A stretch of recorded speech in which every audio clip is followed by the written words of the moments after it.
episode of Polite as Fuck. Happy Wednesday. We hope you guys are doing so good. Before we dive into this episode that we have for you guys this week, Erica and I wanted to share why we think our lives should be filmed 100% of the time.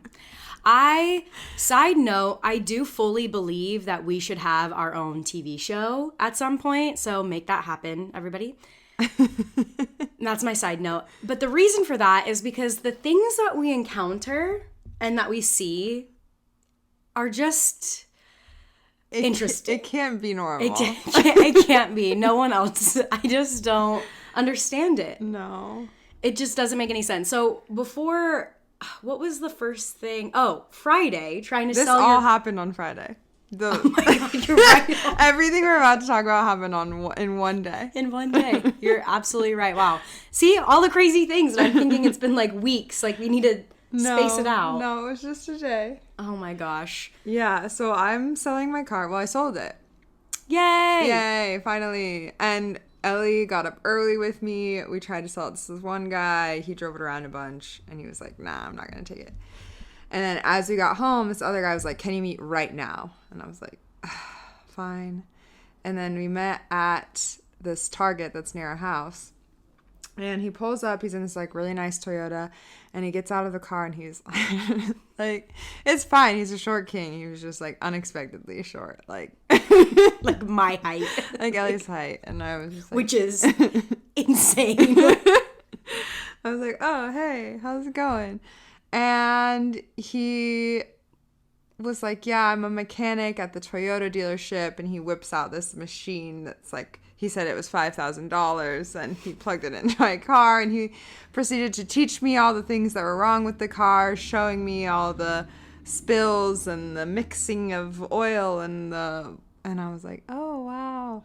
Well, do you want to buy it or not? Because I just would like to sell this. I'm not going to fix it. So, and then, of course, we're like haggling on the price. And he's talking about how he's going to tow it. And so I figured that means he's going to tow it from the Target. But then he was like, so would you mind driving my car? And I'll drive this car. And you following me back to my house. And then I'll drive you back to your house. And I don't know how to say no. I watched that. It was a little gleek. When you said that the other day, I fully forgot that that's what it was called. And I've decided I hate that word. Gleek? I hate it. It's the worst. Okay, sorry guys. My mouth has a mind of its own. Hello. Anyway, I'm like driving this guy's car. Of course I have to like move the seat back to like be able to sit in it. I'm following him and he's taking like the weirdest routes. Like I don't even know. It doesn't matter. But then we get to his house and then we switch cars. Then he has to readjust the seat to be able to sit back in his car. And then he drives me back home. And he's telling me how... So did he scooch the chair up with you in the car? Oh my God. Oh. Yeah. Yep. I was like, oh.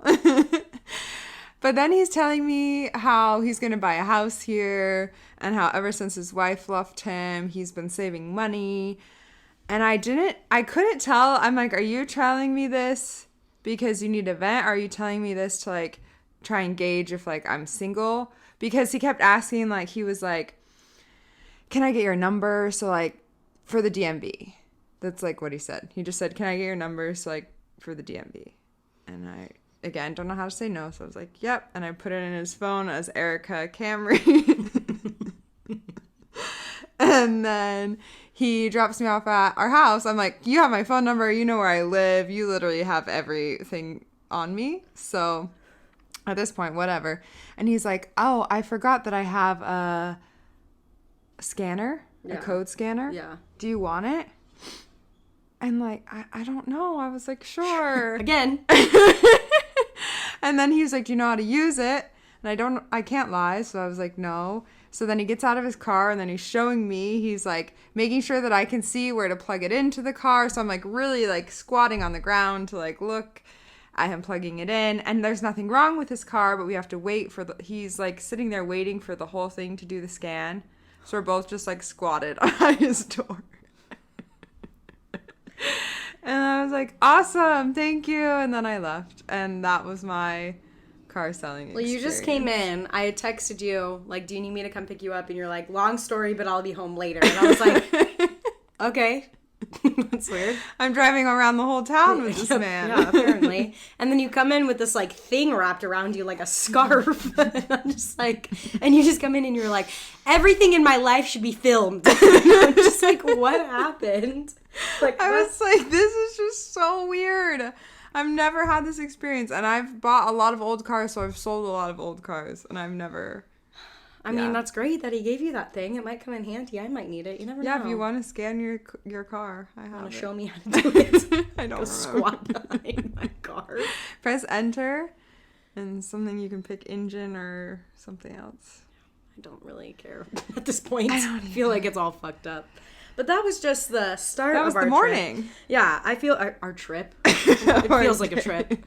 But we wanted to, on Friday, we spent a few hours in the evening walking around like our little, like the little area above us in North Park, just like hitting spots that we haven't been before, which was so much fun to do. Mm-hmm. It was like a different atmosphere than when we go like out. So I appreciated that and just felt very, like you said, very adult. I was like, oh, I'm like, I'll order some drinks and fancy schmancy things. Drinks at 5 instead of at 11 at night? So who nice. are we? Yeah, who are we? What is this?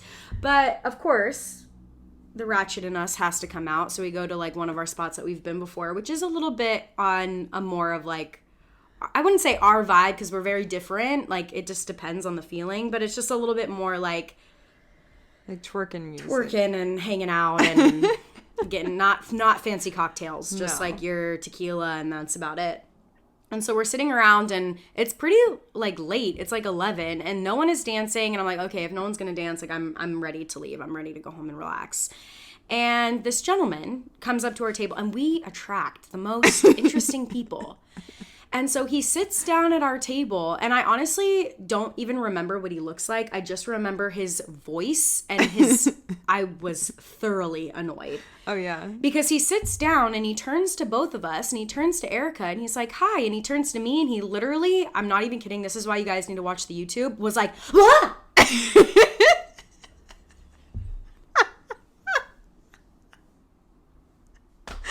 forgot about that.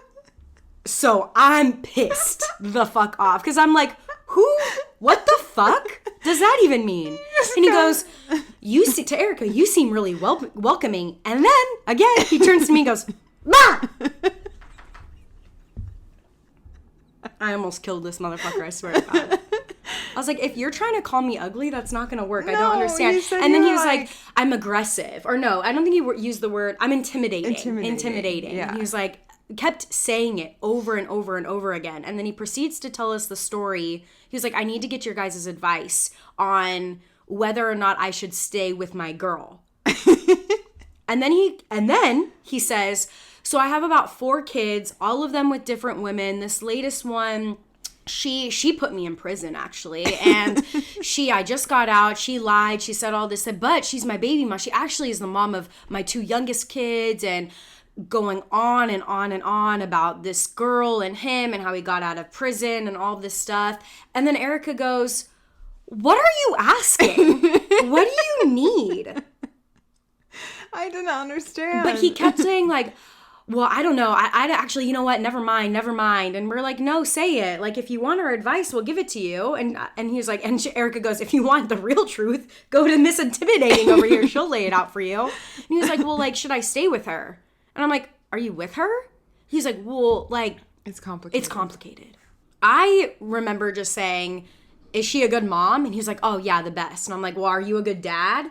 And he like skirted around that question real quick and then just kept saying like, I just don't know what I should do with her. And I'm like, well, if you're with her and she's your like the mother of your children, you should probably stick it out, and it seems like you need it. And then he kept going back about how he put me in jail. And we were like, and he was like, I bought her a Land Rover, I pay for her mortgage, I do all this stuff, and then she put me in prison. And I'm like, I feel like things just aren't adding up with what you're saying. I honestly felt like a lie, like an elaborate, very detailed lie to come up and try to talk to people. And I'm like, I don't understand. I was so close to saying, like, is there a sign on my head that says, come talk to me?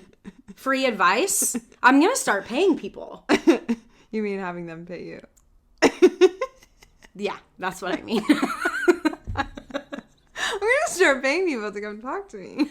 That seems desperate. No, I was just like thoroughly annoyed. And so when he left, I don't even know how the conversation ended. Honestly, it didn't make any sense. We were both like, we don't understand what you want. And I think he could tell we were irritated. Yeah. And then well, especially when you keep turning to women and telling them that they're intimidating. Like, if you are so intimidated by a 5'2" girl that's just drinking a spicy marg, enjoying her night, then you shouldn't be with anybody, and you need to go focus on yourself, little man. Yeah, that was a lot. That was so much. And so after that, we were like, okay, I think we should wrap it up. So as we're finishing our drinks, this guy's already done. He's out, like, dancing, probably annoying some other bitch in the fucking club. We turn around and there's like a commotion outside of people arguing. The security guard is trying to get I'm guessing like the owner or somebody's attention to try to like call the police. And we're like, they're clearly like fighting, which again is like, we've seen this before in like PV, but not really here. We're like, okay. So we finally decide like we should leave. And as we are turning to leave, the security guard is punching this guy so hard, he is full on knocked out on the ground like a tree. To the freaking death. Well, okay. To the death. I have no words.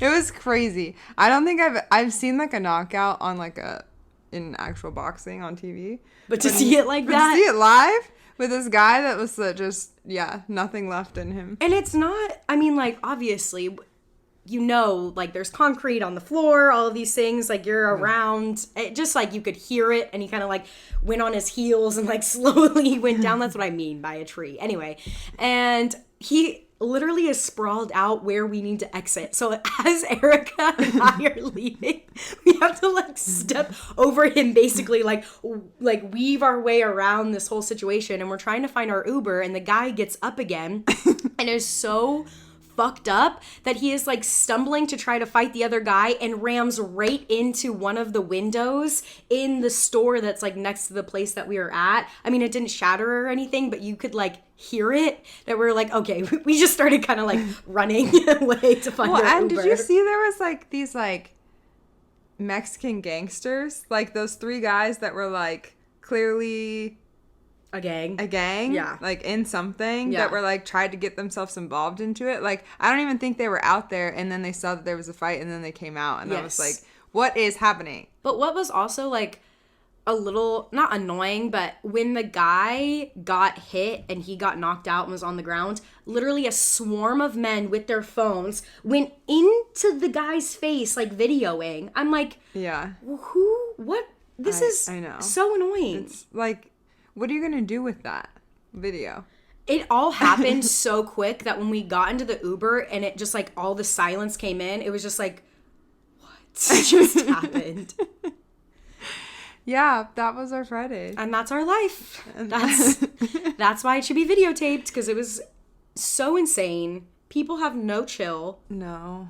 They need to calm the fuck down and stop. It is like we have a sign. This happens all the time. People try to ask us our advice. I'm like, but also, why don't you ask it in our podcast so we can share it with the rest of the world? Not in these dumb ass times where I'm just trying to like enjoy and dance. Sometimes though, the situations when people come up to us have worked out in our favor. Like, we've gotten into places without having to pay cover. We've like just random people come up and talk, and this guy gave us nothing. Yeah, except for annoyance. It's nuts. And then we saw a fight, and that's our life. And that's our life. And I feel like if you ever want to come to San Diego and hang out with us, you'll experience it as well. Yes, 100%.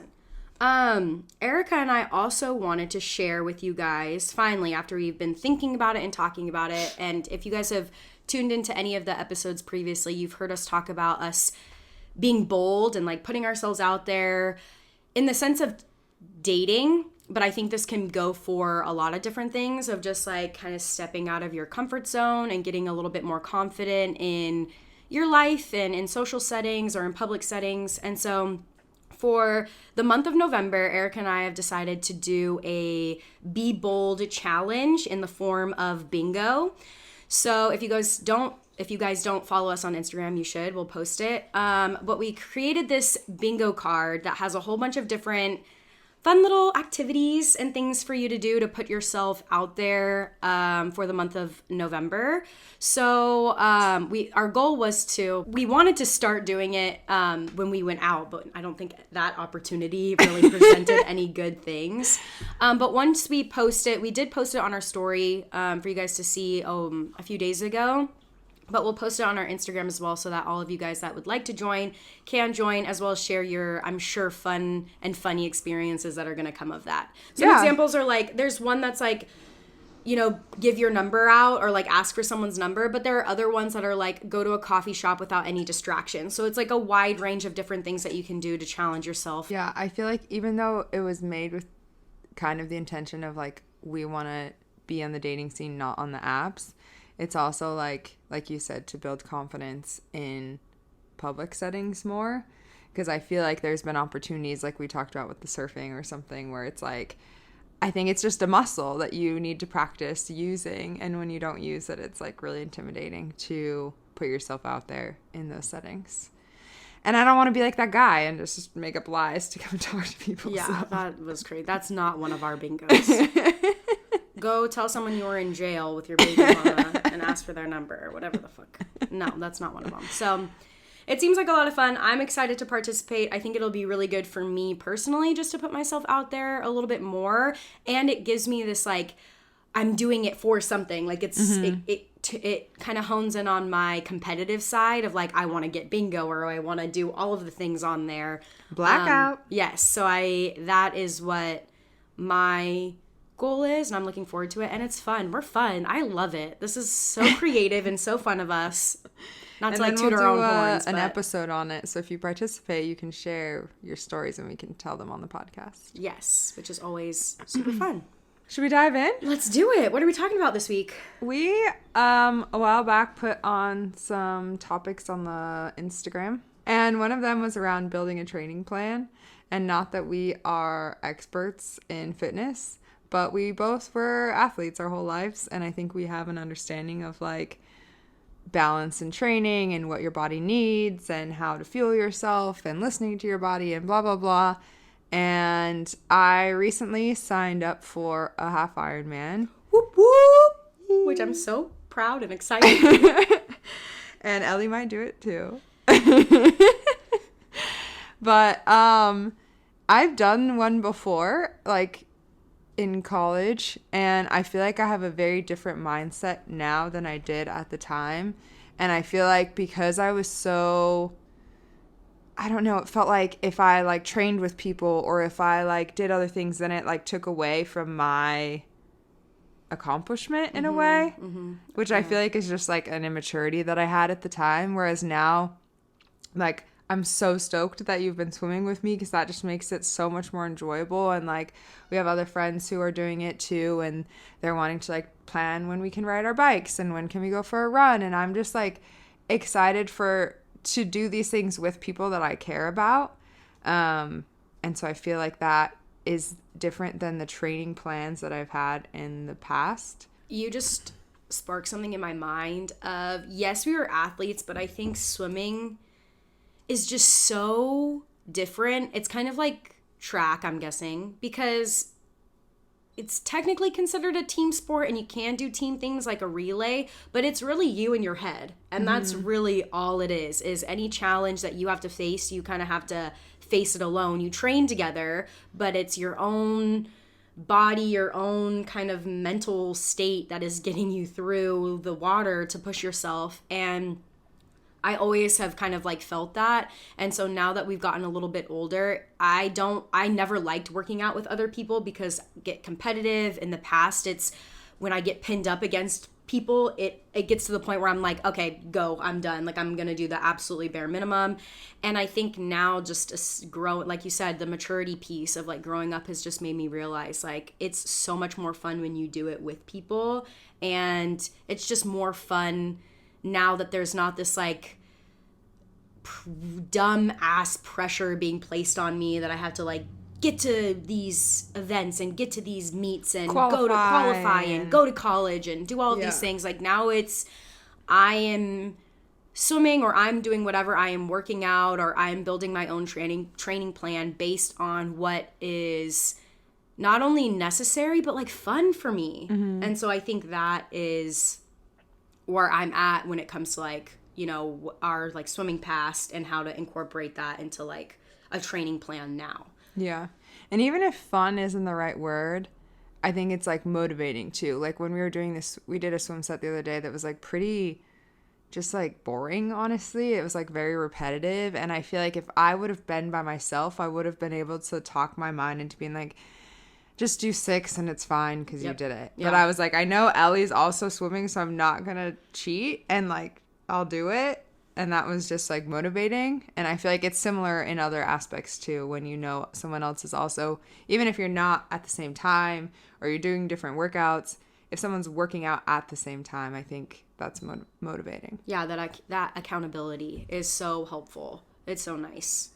But I wanted to kind of start off with talking about this. I think you got it right. You were like, I don't know if cycle syncing is the right word, but it is the right word. And I think it's so interesting that we've been talking like in the past a lot about when we had Dr. Amy on, she was telling us about like our period and we decided whether or not we wanted to get off birth control or not. And I think both of us have been just really learning a lot about our natural state and what our cycle means, what it looks like to us. And so we wanted to talk about a little bit how that you can incorporate training and building a training plan based on cycle syncing. So cycle syncing is just basically syncing different foods, different exercises, different kind of body routines with your cycle and the different phases in your cycle. So, and again, correct me if I'm wrong, but it's menstrual and then follicular and then ovulation and then luteal. Those are your like 4 phases. And I know Dr. Amy had mentioned that some doctors say that there are only 3, that the menstruation and the follicular are the same, or like ovulation goes into follicular or whatever. But I like to divide it up into 4. It just makes it a little easier for like my brain to do that. So that's what I'm gonna say. And the different ones that we kind of saw, which I think, a little bit of a side tangent, have you ever done like cycle syncing before where you kind of train? Or I think unintentionally. I think so too. Like I feel like being in tune with your body, you kind of tell like I have really low energy today, or like I know I should probably, or I want to move my body, but I don't want to go like throw weights around, so I'm gonna like go for a walk instead. So I think kind of being more aware of my cycle now because I'm tracking it, it's easier to plan.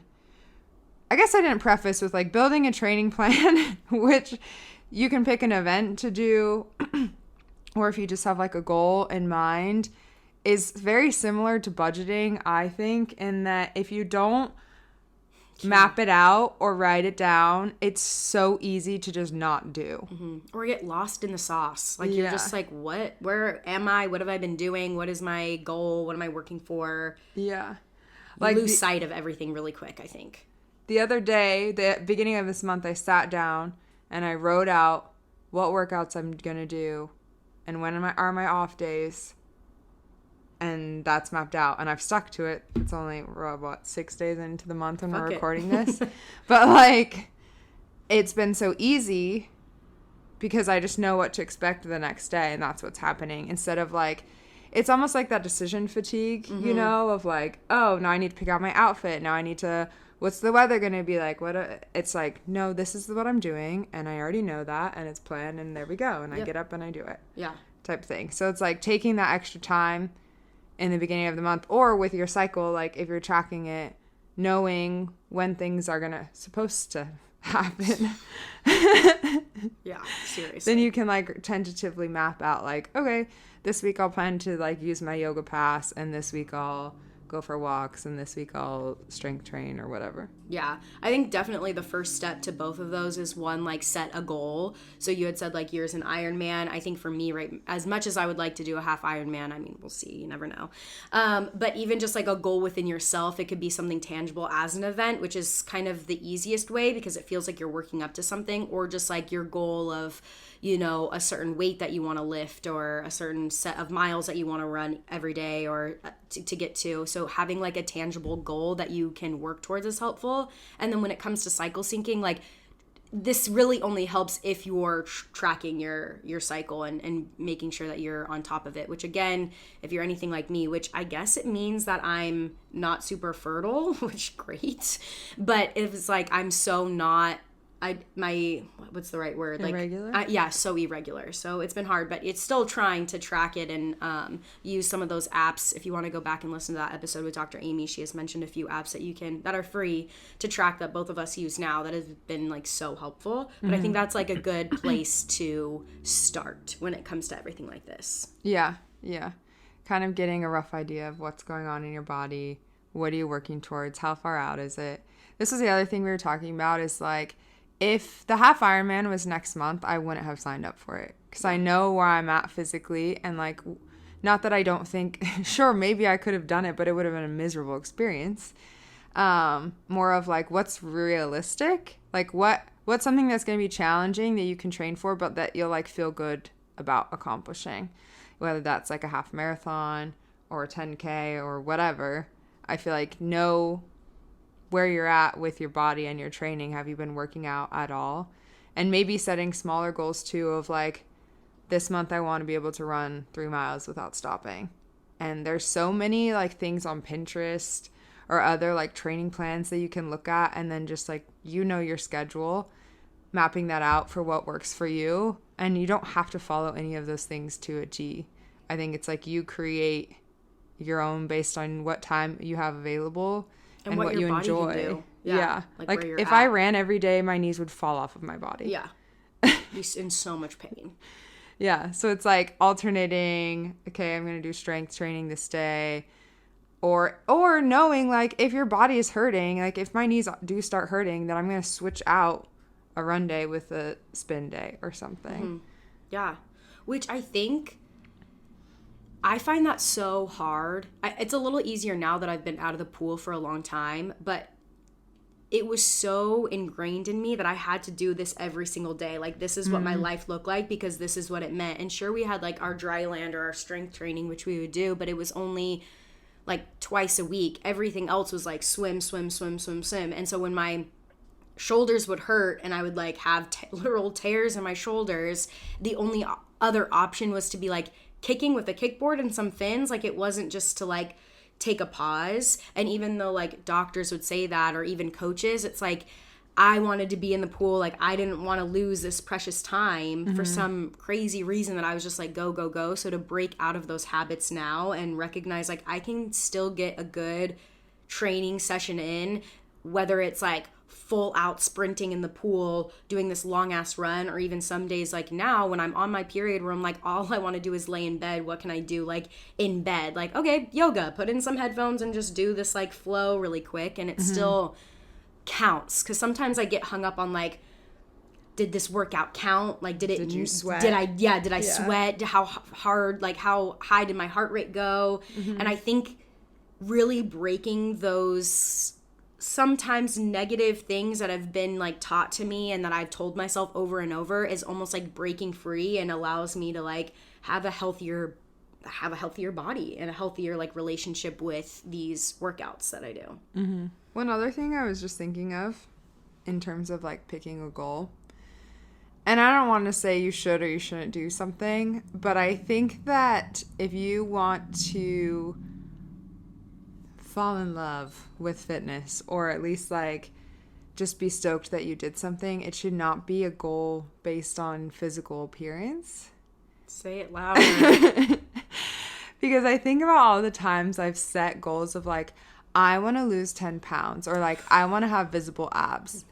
And then like, how do you create a training plan for that? I mean, sure, maybe you do a lot of cardio and a lot of abs, and then what? Like what I don't know. To me, it's like, okay, maybe I want to do 20 push-ups like on my toes.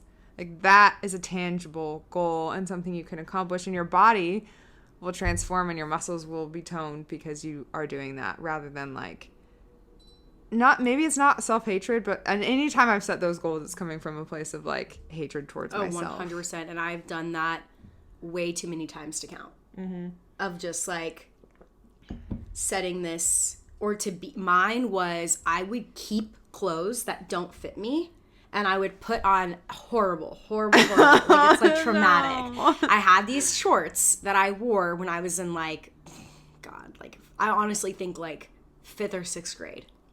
And I got to like 8th grade and I try them on and they don't fit. And so I'd say to myself, like, I have to do extra. So besides the hour that we worked out in the morning, the 2.5 hours in the afternoon, I would have to somehow do extra to be able to like fit in these clothes. And like, I know obviously we're not in like a live show, but like raise your hand if you have ever done that, because I fucking done that. And it's not, it doesn't come from a good place at all. No. I think when goals are set based on your body, like changing your body, even if you do accomplish it, it's never going to be enough for you. Whereas I feel like if it's like a physical feat or like this hurdle that you're overcoming, that like, cool, now I can do like 10 pull-ups. Now what? Let me try to do 20 or whatever. Like you can build on that, rather than like, okay, now I lost 10 pounds. Now what? Now I'm going to lose 10 more. Like that's not healthy. Yeah. You know? And it never, and like you said, it just is never enough. And it becomes really a very slippery slope to a lot of things, and it just is not healthy. So I think that's actually a really good point. And also like it loses, like when I work out, after a workout, I may not be fully in love with it in the moment, but when I'm done, I know there's like science behind it, but I feel so good. I feel like worn out, but in a really good way. I feel like I'm going to either, if I do it in the morning, I'm like, I'm ready for this day. I feel so prepared. Or in the evening, I'm like, I'm going to get the best night's sleep I've ever had. Yeah. That feeling becomes like something that I chase, rather than like instead of working out for a full hour, I only did like 40 minutes because that's all I could fit in. And then I'm like beating myself up because I'm like, oh, that means like my whole training plan is screwed up, because it's like, whoa, stop, calm down. Like figure out what it is that you like after and fall in love with that program as well, or fall in love with that feeling, or whatever you want to say, you know? Mm-hmm. To that point, we also wanted to touch on like not falling off or losing motivation, whether that's like because you're on vacation or the holidays, or you go back home, or you want to go do some like weekend thing, and usually the weekends are when you do your long workout. Like for myself in the past, I think it's been like, well, now I'm back to square one, or like I just failed, you know? Mm-hmm. And sure, maybe that is a failure. Some of those like really hard hitting like workout accounts, I just can't follow. I can't. It's a testament to my growth when I unfollowed those. Because when I came back from Australia, I had it in my mind that I was like, I need to do something. I was like in a really unhealthy space. I was not taking care of my body or my mentals for that matter. Mm-hmm. And I was like, the solution is to work out. It made me feel great, but I did cross this line of like, I don't think I was necessarily doing it for the right reasons, which I wasn't. I fully am aware of that. But while I was getting into it, of course, because your phone fucking hears everything that you're saying, it was like popping up with all of these things. So I started following these crazy accounts of like, I don't even know. Just think of the craziest shit, and that's probably what was on there.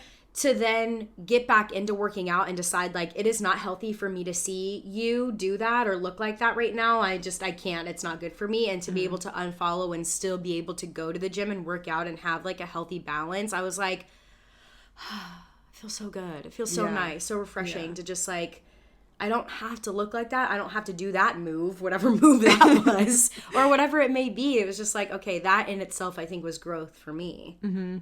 Yeah, it's like cool to be able to accomplish certain things, but I think it's when that attitude of like an all or nothing type thing, like what I've really grown into is like, as long as I can get out and move my body at some point in the day, that's a win for me. Now, obviously, like I have bigger goals than just like going on a walk. Mm-hmm.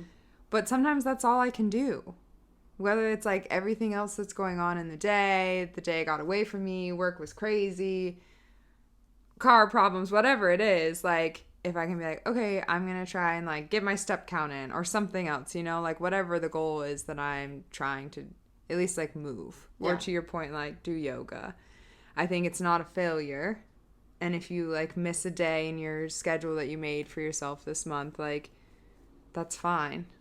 Keep going type thing. Which is why I think it's so important to, something that I want to start doing is when it comes to like cycle syncing, of breaking away from this idea. And I think you and I have, I think it's because of swimming, share this mentality a little bit of like, if I don't sweat my freaking brains out and am dying and cannot grasp a single breath in my lungs, that means that I had a good workout. So anything that falls under that, it was a waste of time.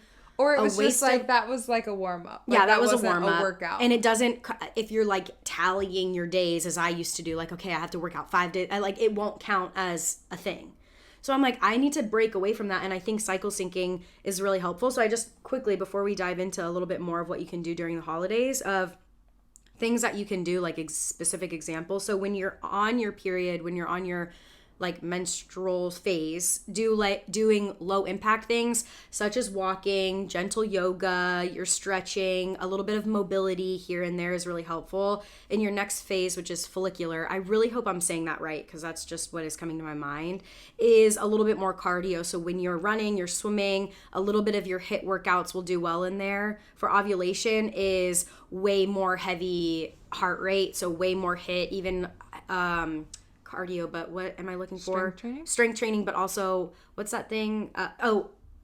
Stairmaster, I think is helpful, or like spin or things like that, where you're using, like that's all you're doing. And then the luteal phase is where you can do like Pilates, more core workouts, and a little bit more like strength training, but not to the sense of like lifting crazy amounts, but you're using like more lower weight, more repetitions. Yes, exactly. So with that, those are all, regardless of your phase or your phases, these are all like decent workouts. Doing mobility or doing yoga for an hour or 30 minutes or even 15 minutes in the morning is maybe not in like the most intense workout you've ever had, but it's literally moving your body. And so when it comes to getting closer to the holidays, my advice is be confident that that's a workout and that's you moving your body. Because I think it's really difficult to break away from those feelings. And like we just said, if you're not doing this like sweating and breathing super hard, it doesn't count as a workout. Like be confident that that's not the truth. And that when you are only able to like go out and go for a walk, that still counts as something, regardless of maybe what other people in your life, other family members might be doing sometimes. I think that can be a little difficult or like a little challenging to navigate as well. Because you get that family dynamic sometimes is a lot. Yeah, which exactly is like why you can be like, hey, I'm going to go for a walk or something. And for me, at least, it's easier to move when I've already moved, if that makes sense. Like if I am really sedentary all day, it's really hard to motivate myself to go and do something. Whereas if I took 10 minutes in the morning and went for a walk, and then maybe in the afternoon later I do some like strength training or something, it's much easier for me to get myself to do that because I've already moved my body. 100%. So that was just a side thought. I love that. And then also like the not to guilt yourself into anything, but I think sometimes it's like I can self-sabotage, and like I have a really big sweet tooth. Same. And then I like eat so much that I feel like I'm going to throw up. Like I feel horrible. So sometimes it's like good to have that little goal, not in the way of like you should feel bad about yourself if you eat sugar, but like I'm only going to eat one cookie because I know that I'm working towards something and I want to feel good when I do my workout tomorrow or whatever. And if you eat more than one, whatever. But I do think it's helpful to have some type of like reason for not being gluttonous.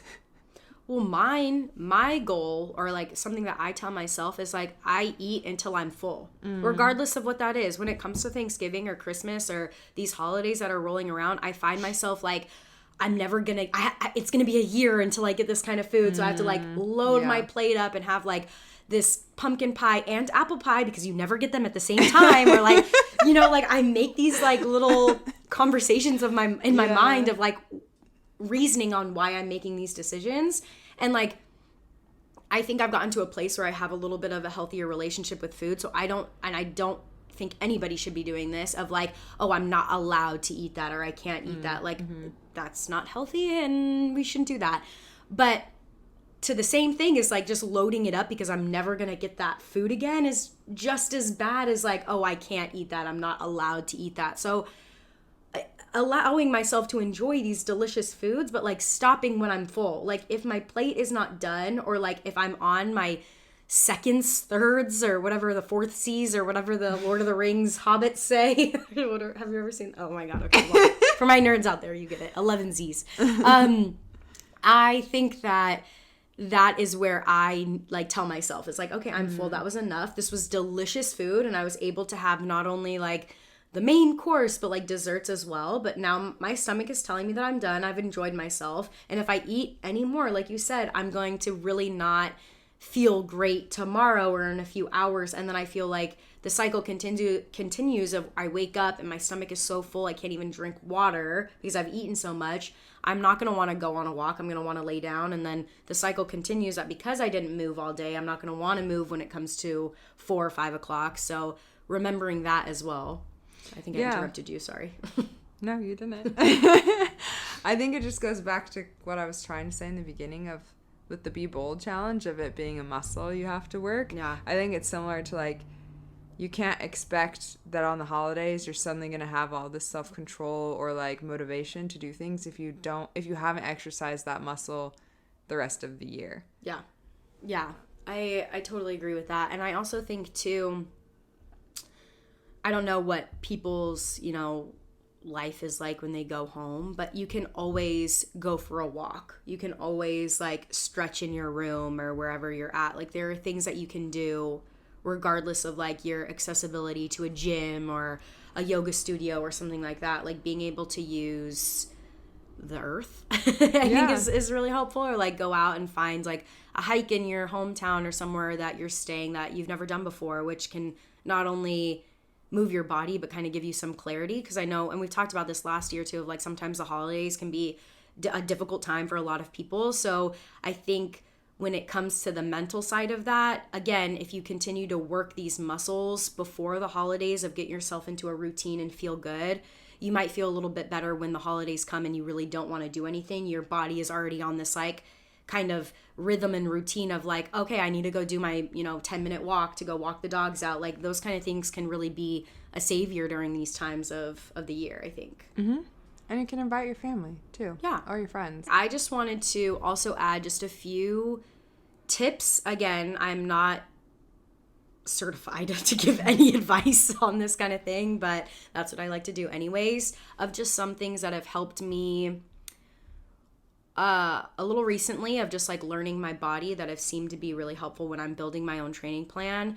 One, the first one, which has taken me a really long time to instill and practice as a daily thing, but my body requires a very long warm-up, regardless of what it is. A run, yoga, stretching, strength training, swimming, anything. I've noticed that I cannot just assume like I'm going to start doing sprints or something crazy right away. I have to allow my body to get like warmed up and ready for whatever it is. So when it comes to like swimming, it was so hard. Like I would get in my mind about the amount of whatever yards that we would be doing that day. So I was like, I don't really want to do a 600 swim as a warm up because that adds a 600 to whatever it is we're doing. Like I don't want to do it. But at the end of the day, it's like that has been so helpful for me.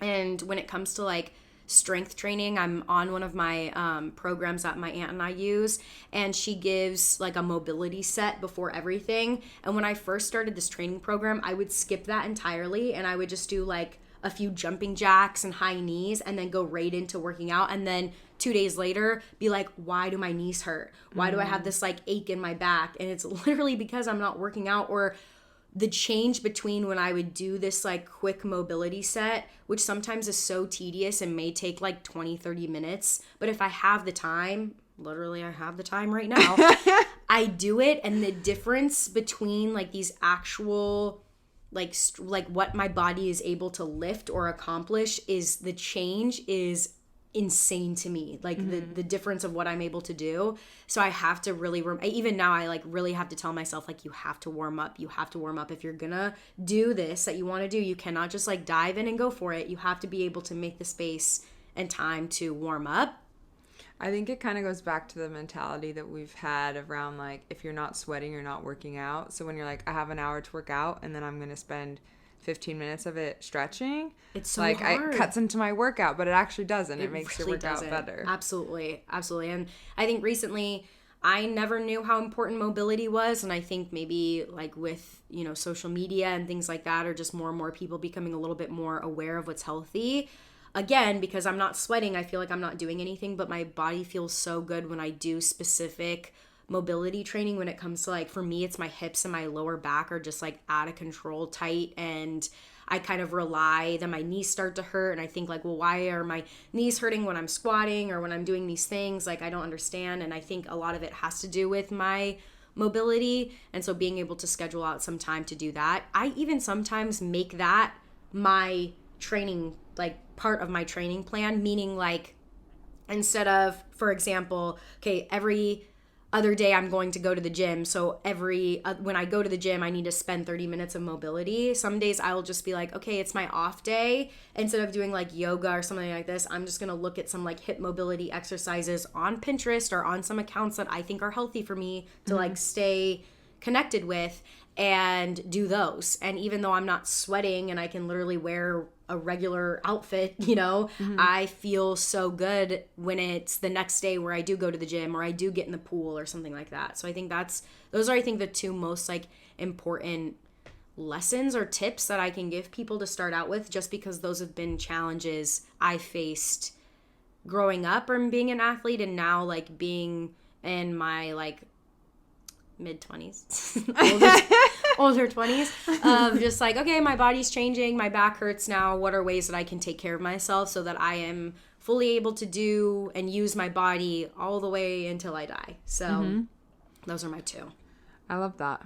I think COVID forced a lot of like trainers to build online programs, which is like, not that I want to work out from home every day, but I do think, to your point, like, there's so many YouTube videos. There's so many like sheets or things that you can find online that you can adapt to what you want to do, which is really helpful, like on top of going to the gym or whatever.